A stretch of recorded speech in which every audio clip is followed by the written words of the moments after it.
mama.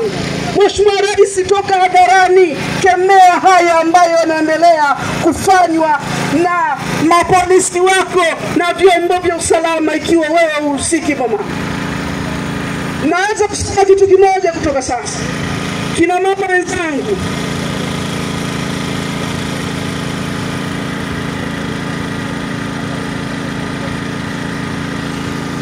naomba niseme kitu kimoja. Kina mama wenzangu, muda ndio huu.